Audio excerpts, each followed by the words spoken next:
Mathéo Radio présente À haute voix la lecture intégrale des œuvres spirituelles majeures. Aujourd'hui, Le Maître de la Terre de Robert Hugh Benson.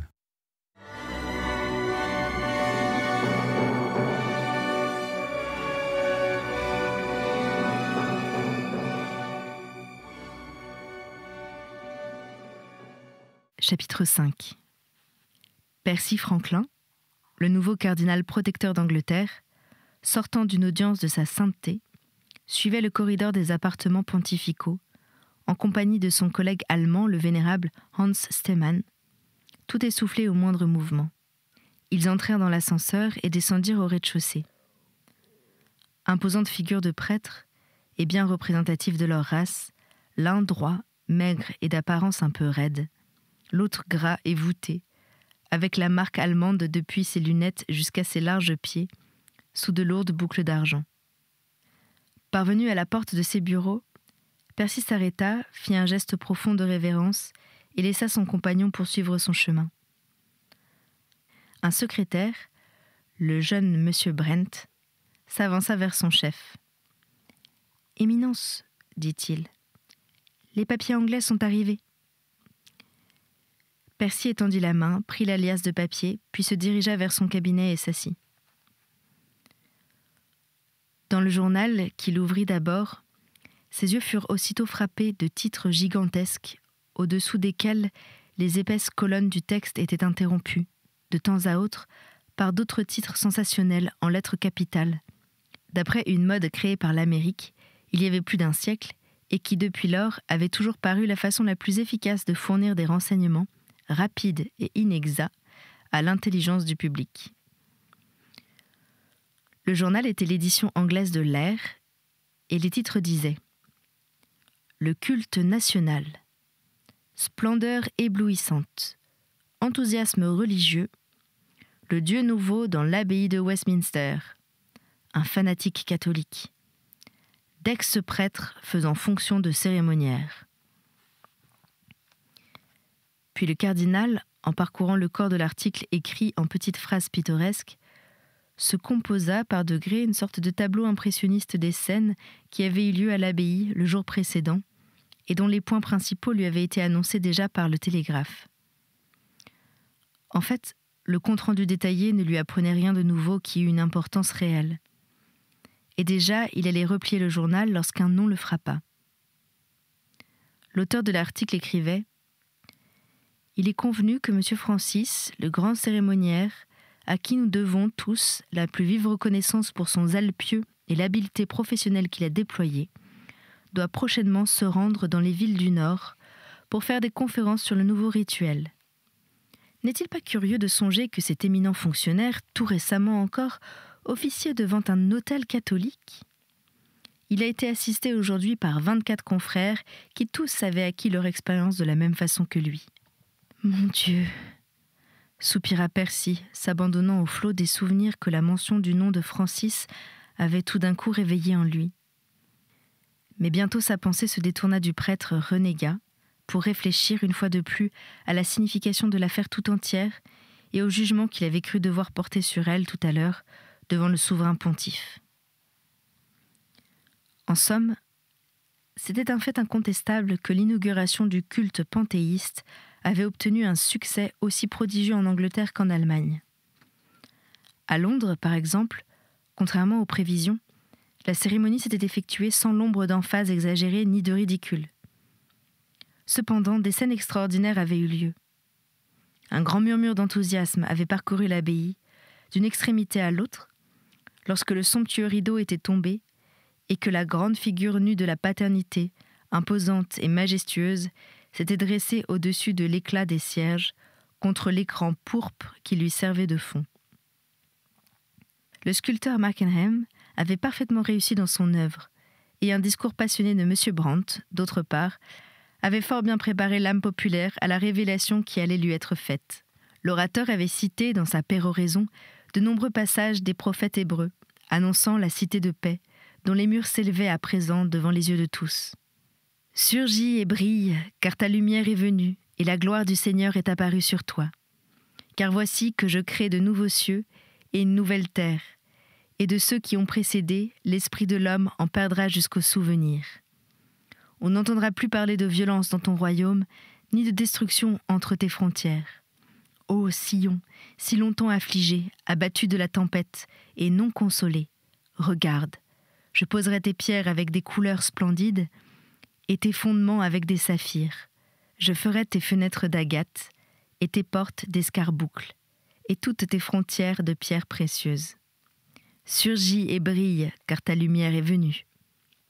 Lorsque le tintement des chaînes des encensoirs avait résonné, dans le grand silence, l'énorme foule était tombée à genoux et était restée dans cette attitude pendant que la fumée montait en spirale des mains des anciens prêtres qui officiaient. Puis, l'orgue avait commencé à rugir et l'immense chœur massé dans les transepts avait déroulé l'antienne, interrompu seulement par un cri de fureur qu'avaient poussé sans doute quelques catholiques affolés. Et dès l'instant suivant, l'auteur de ce cri sacrilège avait été mis en pièces. Tout cela était incroyable, profondément incroyable, se disait Percy. Mais ce que l'on ne pouvait pas croire était arrivé. Et l'Angleterre, une fois de plus, avait retrouvé sa foi et son culte, ce couronnement nécessaire de toute vie normale. Des provinces, les mêmes nouvelles affluaient. Toutes les cathédrales avaient vu se produire les mêmes scènes. La statue de Mackenham avait été reproduite 4000 fois en 2 jours, et chaque centre important en avait reçu un exemplaire. Partout, le mouvement nouveau avait été accueilli avec enthousiasme, et Percy songeait que, vraiment, si Dieu n'avait pas existé, il aurait été indispensable d'inventer un Dieu.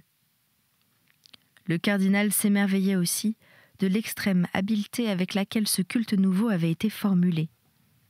Son rituel ne pouvait donner lieu à aucune discussion. Aucune divergence d'opinion politique ne pouvait enrayer son succès. La vie était l'unique source et l'unique principe de la religion naissante. La vie était l'unique source et l'unique principe de la religion naissante. La vie revêtue des robes splendides du culte ancien. On avait mentionné le nom d'un Allemand comme auteur de ce rituel, mais personne n'ignorait que toute l'idée était venue de Felsenburgh. C'était un catholicisme sans christianisme, une divinisation admirable de l'humanité. L'objet de l'adoration n'était point l'homme, mais l'idée de l'homme, privé simplement de son élément surnaturel. Le sacrifice lui-même était reconnu, l'offre volontaire de soi, répondant à l'un des instincts fonciers de notre nature, mais sans aucun caractère de contrainte, sans l'ombre d'une expiation imposée par un pouvoir transcendant à la culpabilité originelle de l'homme. Au total, se disait Percy, tout cela était absolument aussi intelligent et adroit que Satan, et absolument aussi vieux que Caïn.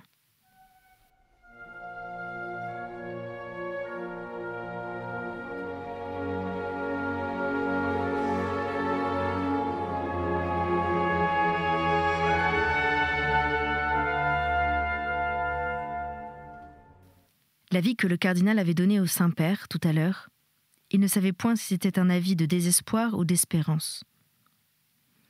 Il avait conseillé la promulgation d'un décret rigoureux interdisant formellement aux catholiques tout acte de violence.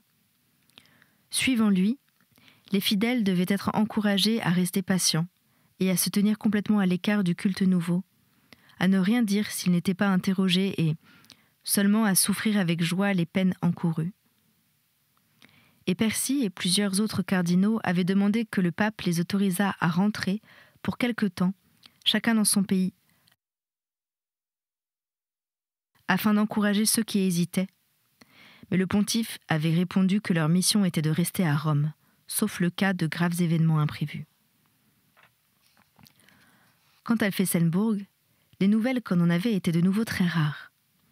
On disait qu'il se trouvait en Orient, mais tout autre détail était tenu secret. En tout cas, il apparaissait que le président avait l'intention de ne point prendre part à la vie politique, sauf pour suggérer de temps à autre d'importantes mesures dont il remettait l'exécution aux divers gouvernements nationaux. Ainsi, le cardinal songeait, sur sa chaise de paille, les yeux fixés sur la sainte Rome telle qu'elle apparaissait de sa fenêtre à travers la brume automnale. Il se demandait combien de temps encore durerait la paix. Mais dès à présent, il avait l'impression que l'air s'obscurcissait d'heure en heure et que l'inévitable catastrophe qu'il pressentait n'attendait plus que l'occasion la plus insignifiante pour se déchaîner. Enfin, il sonna. « Donnez-moi la dernière lettre du père Blackmore », dit-il à son secrétaire. Percy n'avait jamais oublié les fines et pénétrantes remarques du père Blackmore pendant leur séjour commun à Westminster. Et l'un de ses premiers actes, comme cardinal protecteur d'Angleterre, avait été d'inscrire son ancien collègue sur la liste des correspondants anglais. Il avait reçu de lui déjà une douzaine de lettres dont aucune n'avait été sans contenir son grain d'or.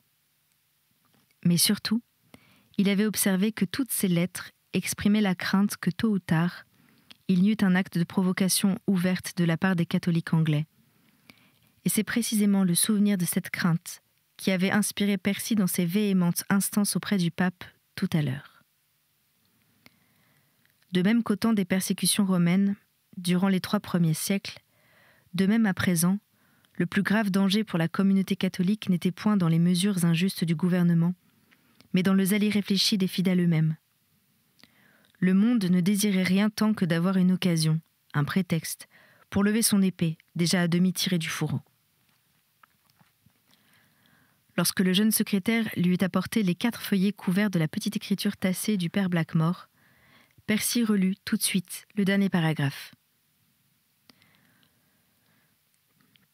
L'ancien secrétaire de M. Brandt, M. Phillips, que votre éminence m'avait recommandé, est venu me voir 2 ou 3 fois.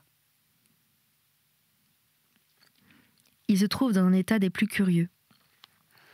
Au fond du cœur, il n'a aucune foi, mais intellectuellement, il ne voit d'espérance nulle part que dans l'Église catholique. Il a même sollicité d'être admis dans l'ordre du Christ crucifié, ce qui, naturellement, est impossible. Mais sa sincérité ne saurait faire aucun doute, car s'il n'était pas sincère, il n'hésiterait pas à professer le catholicisme. Je l'ai mis en rapport avec plusieurs bons catholiques, dans l'espoir qu'ils pourraient le secourir moralement. Je serais très heureux que votre éminence puisse causer avec lui. Avant de quitter l'Angleterre, Percy avait poursuivi la connaissance qu'il avait faite, dans des conditions singulières, de l'ancien secrétaire d'Olivier Brandt. Et sans trop savoir pourquoi, il avait recommandé M. Phillips au père Blackmore. Non pas qu'il eût été particulièrement frappé du caractère de ce Phillips, qui lui avait semblé une créature hésitante et timide, mais il n'avait pu s'empêcher de trouver extraordinaire le désintéressement avec lequel cet homme avait brisé sa position. Et maintenant, un désir lui était venu de l'appeler près de lui. Peut-être l'atmosphère spirituelle de Rome achèverait-elle de lui rendre la foi. « Monsieur Brent, dit-il à son secrétaire, qu'il avait rappelé de nouveau, veuillez faire savoir au père Blackmore qu'en effet, je serais très heureux de voir ici M. Phillips, qu'il m'a proposé de m'envoyer. Mais rien de presse, que ce monsieur ne vienne pas avant janvier, sauf pour un motif urgent. »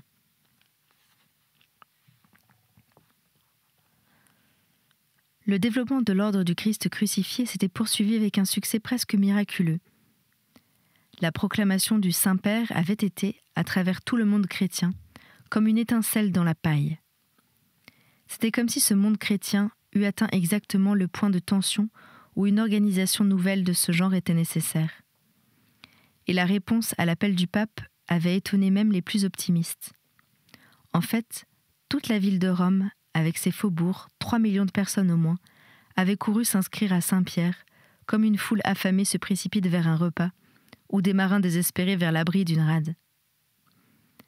Pendant plusieurs journées, le pape lui-même était resté assis, trônant sous l'autel de la basilique, glorieuse et rayonnante figure donnant sa bénédiction, tour à tour, avec un beau geste muet, à chacun des membres de la multitude infinie qui accourait vers l'autel, au sortir de la communion, pour s'agenouiller devant le supérieur de l'ordre et baiser son anneau. Chaque postulant était obligé d'aller se confesser à un prêtre désigné, qui examinait strictement ses motifs et sa sincérité, de telle sorte qu'une moitié seulement avait été acceptée. Encore cette proportion était-elle infiniment plus grande à Rome que dans la chrétienté. car on ne doit pas oublier que, des 3 millions de postulants romains, près de 2 millions avaient subi l'exil pour leur foi, préférant une vie obscure et méprisée, sous l'ombre de Dieu, à la gloire sacrilège de leur pays infidèle. Le 5e soir de l'enrôlement des novices, un incident pathétique s'était produit. Le vieux roi d'Espagne, le second fils de la reine Victoria, déjà sur le bord de la tombe, s'étant agenouillé devant le pape, avait chancelé au moment où il s'apprêtait à se relever. Et le pape lui-même, d'un mouvement soudain, s'était levé de son trône, l'avait saisi et tendrement embrassé.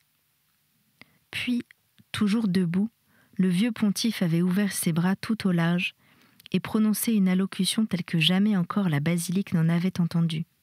« Benedictus Dominus » s'était-il écrié, en levant au ciel son visage avec des yeux illuminés d'extase. « Que béni soit le Seigneur, car il a visité et racheté son peuple. Moi, Jean, vicaire du Christ, serviteur des serviteurs et pécheur parmi les pécheurs, je vous ordonne d'être de bon courage au nom de Dieu. Par celui qui a été cloué sur la croix, je promets la vie éternelle à tous ceux qui persévéreront dans son ordre.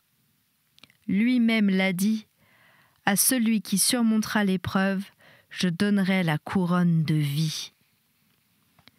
Mes petits enfants, ne craignez point celui qui tue le corps, car il ne peut rien faire au-delà.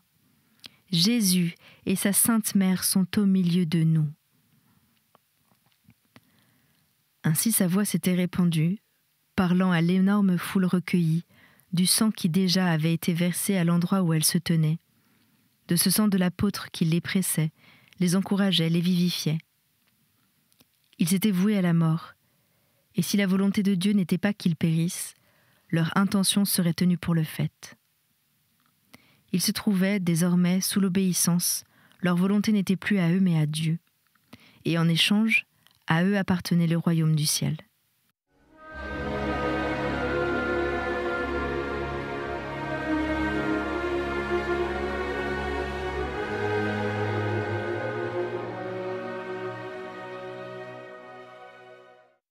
Le pape avait fini par une grande bénédiction muette de la cité et du monde, et il n'avait point manqué là d'une demi-douzaine de fidèles pour voir, affirmait-il, la forme blanche d'un oiseau flottant dans l'air, pendant qu'il parlait, blanche et transparente.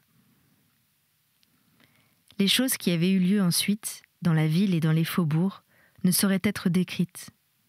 Des milliers de familles avaient consenti à rompre les liens humains qui les attachaient. Les maris s'étaient dirigés vers les grandes maisons réservées pour eux sur le Quirinal. Les femmes s'étaient fixées sur l'Aventin, tandis que leurs enfants, également remplis de confiance et d'ardeur, avaient afflué chez les sœurs de Saint-Vincent de Paul, à qui le pape avait fait donner 3 rues entières pour les recueillir. De toutes parts sur les places, s'élevait la fumée de bûchers où brûlaient des objets de luxe, désormais rendus inutiles par le vœu de pauvreté, et sacrifiés avec joie par leurs possesseurs. Et de jour en jour, de longs trains partaient des stations, en dehors des remparts, emportant les troupes joyeuses et enthousiastes de ce que le Saint-Père avait daigné déléguer pour être le sel de la terre, le levain destiné à transformer le monde infidèle. Et partout ce monde infidèle avait salué leur venue d'un rire où se mêlait déjà une ombre de fureur. Cependant, de la chrétienté tout entière étaient arrivées des nouvelles heureuses. Les mêmes précautions qu'à Rome avaient été prises dans toutes les villes pour l'admission des membres de l'ordre, mais sans cesse les bureaux du Vatican recevaient de nombreuses listes de personnes décidément admises. Et durant la semaine qui précédait le moment présent de notre histoire, d'autres listes aussi étaient arrivées au Vatican infiniment glorieuses et touchantes.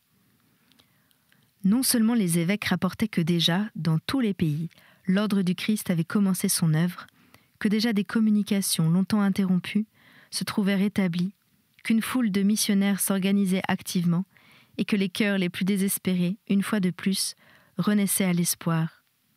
Par-dessus tout cela, le Vatican avait revu déjà la nouvelle de triomphe d'une espèce plus haute, remportée par les chevaliers du Christ crucifié. À Paris, 40 de ces chevaliers avaient été brûlés vifs en quelques heures au quartier latin avant que la police pût intervenir. D'Espagne, de Hollande, de Russie étaient venus d'autres noms de martyrs. À Düsseldorf, 18 jeunes gens et enfants, surpris pendant qu'ils chantaient matines dans l'église Saint-Laurent, avaient été jetés l'un après l'autre dans les égouts municipaux, chacun chantant, à très haute voix, jusqu'à l'instant suprême. Christe Filii Dei vivi, miserere nobis. Et des ténèbres de l'égout s'était élevé encore le même chant, jusqu'à ce que la foule l'eût étouffé à coups de pierre. Dans le même temps, les prisons allemandes étaient toutes encombrées de la première fournée des chrétiens réfractaires. Sur quoi le monde haussait les épaules et déclarait que ces pauvres diables s'étaient spontanément attirés leur sort. Tout en ne laissant point de blâmer la violence des foules et en sommant les autorités de ne point permettre que le peuple leur enlevât le soin de châtier la nouvelle conspiration de l'idolâtrie. Et du matin au soir, dans l'église Saint-Pierre, les ouvriers travaillaient à installer les longues rangées des autels nouveaux, clouant sur les murs des diptyques de pierre où étaient gravés les noms de ceux qui avaient, déjà, accompli leurs vœux et gagné leur couronne. C'étaient les premiers mots de la réponse de Dieu à la provocation du monde. Aux approches de Noël, il fut annoncé que le souverain pontife chanterait la messe lui-même, le dernier jour de l'année, devant l'autel pontifical de Saint-Pierre, à l'intention de l'ordre du Christ, et déjà les préparatifs avaient commencé pour cette cérémonie. Celle-ci devait être une sorte d'inauguration publique de la nouvelle entreprise, et l'on savait qu'une convocation spéciale avait été adressée à tous les membres du Sacré Collège, dans le monde entier, exigeant leur présence à Rome pour le 31 décembre, sauf empêchement par maladie. Le pape, évidemment, avait dessein de faire comprendre au monde que la guerre était déclarée. Et l'on vit à Rome, cette année-là, une fête de Noël tout à fait extraordinaire. Percy avait reçu l'ordre de servir l'une des messes du pape, après avoir dit lui-même ses 3 messes à minuit dans son oratoire privé. Pour la première fois de sa vie, il put assister à un spectacle dont il avait bien souvent entendu parler. La merveilleuse procession pontificale, à la lueur des torches, traversant Rome depuis le Latran jusqu'à Sainte-Anastasie, où le pape venait de restaurer la coutume ancienne, abandonnée depuis près de 150 ans. La petite basilique était naturellement réservée au nombre très restreint des privilégiés. Mais les rues, sur tout le parcours depuis la basilique et toute l'énorme place du Latran, n'étaient qu'une masse opaque de têtes silencieuses et de torches flamboyantes. Le Saint-Père était accompagné à l'autel, comme d'habitude, par les souverains, et Percy, de sa place, considérait le drame céleste de la passion du Christ joué, sous le voile de sa nativité par les mains de son vieux vicaire angélique. En effet, à peine pouvait-on retrouver là une trace de la tragédie du calvaire, c'était bien l'atmosphère de Bethléem, l'illumination céleste, et non point la ténèbre surnaturelle qui rayonnait autour du simple autel de Sainte Anastasie. C'était l'enfant prodigieux qui reposait dans les vieilles mains du pontife, plutôt que le corps meurtri de l'homme des douleurs. Adeste fideles, chantait le chœur dans la tribune. Venez, accourons tous, et pour adorer, non point pour pleurer. Exultons, réjouissons-nous, soyons nous-mêmes pareils à des enfants. Comme Jésus, pour nous, est devenu un enfant, à notre tour devenons des enfants pour lui. Revêtons les robes de l'enfance et chaussons les souliers de la paix. Car le Seigneur a régné, il est vêtu de beauté, le Seigneur est revêtu de force et s'est entouré les reins d'une ceinture. Il a établi le monde qui ne sera point enlevé. Son trône est préparé depuis longtemps. Il existe depuis l'éternité. Donc, réjouis-toi grandement, ô filles de Sion, crie de joie, ô filles de Jérusalem, car voici que vient vers toi ton souverain, le seul saint, le seul sauveur du monde. Et de souffrir ensuite, il en sera temps encore, lorsque le prince de ce monde viendra attaquer le prince du ciel. Ainsi rêvait le cardinal, tâchant à se rendre lui-même petit et simple, dans tout l'éclat de sa pompe de cour. Certes, songeait-il, rien n'est difficile pour Dieu. pourquoi cette naissance mystique ne réussirait-elle pas à faire une fois de plus ce qu'elle a fait jadis, à soumettre par la force de sa faiblesse tous les orgueils qui s'exaltent au-dessus de Dieu? Cette naissance, jadis, a attiré de sages rois à travers le désert, en même temps qu'elle forçait des bergers à quitter leurs troupeaux. Aujourd'hui, voici qu'elle a des rois autour d'elle, agenouillés avec le pauvre et le faible, des rois qui ont déposé leur couronne et lui ont apporté l'or des cœurs loyaux, la myrrhe du martyr désiré et l'encens d'une pure foi. Ne se pourrait-il point que les républiques, elles aussi, déposassent leur splendeur, que les foules enragées devinssent apprivoisées, que l'égoïsme se renonça et que la prétendue science fit enfin la vue de son ignorance? Mais tout à coup, Percy se rappela Felsenburgh, et son cœur défaillit d'épouvante dans sa poitrine. 6 jours après, Percy se leva, comme d'ordinaire, dit sa messe, déjeuna et s'assit pour réciter son office jusqu'au moment où son domestique l'amènerait s'habiller pour la messe pontificale. Il était maintenant si habitué à recevoir de mauvaises nouvelles, d'apostasie, de mort, de déchaînement populaire, que le repos de la semaine précédente lui avait apporté un réconfort merveilleux. Il lui semblait que ses rêveries de Sainte Anastasie s'étaient trouvées plus vraies qu'il n'avait pensé, et que la douceur de l'antique fête n'avait pas encore entièrement perdu son pouvoir. Car presque rien d'important n'était arrivé. Quelques nouveaux martyrs s'étaient produits, mais par cas isolés, et de Felsenburgh on n'avait absolument rien su. Nulle part le président de l'Europe ne s'était montré, confiné, disait-on, dans un coin de l'Orient.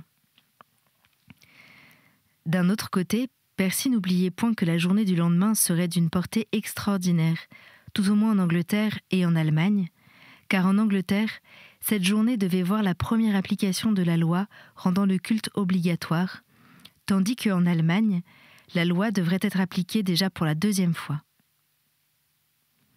Hommes et femmes, les 2 nations entières auraient à se déclarer pour ou contre la religion nouvelle. Le cardinal avait reçu de Londres, quelques jours auparavant, une photographie de l'image qui allait être adorée le lendemain dans l'abbaye de Westminster. Il l'avait déchirée en morceaux dans un accès de dégoût et d'indignation. La statue représentait une femme nue, grande et majestueuse, la tête et les épaules rejetées en arrière, dans l'attitude d'une personne qui contemple une vision, les bras étendus et les mains un peu soulevées, avec une expression totale d'attente, d'espérance, de ravissement. Et l'artiste, par une ironie diabolique, avait couronné ses longs cheveux de 12 étoiles. Cette figure était la contrepartie de l'autre, l'incarnation de la maternité idéale de l'homme. Et Percy, foulant aux pieds les morceaux blancs de l'image, répandus sur les dalles comme une neige empoisonnée, s'était élancé vers son prie-dieu et s'y était laissé tomber avec un désir passionné de réparation. C'était À haute voix, une émission de KTO Radio. Aujourd'hui, Le Maître de la Terre, de Robert Hugues Benson. Lecture, Anne-Céline Pellarini. Captation et réalisation, Alexis Duménil et Thibaut Dagalier. Une émission disponible en podcast sur ktoradio.com et sur l'application KTO Radio.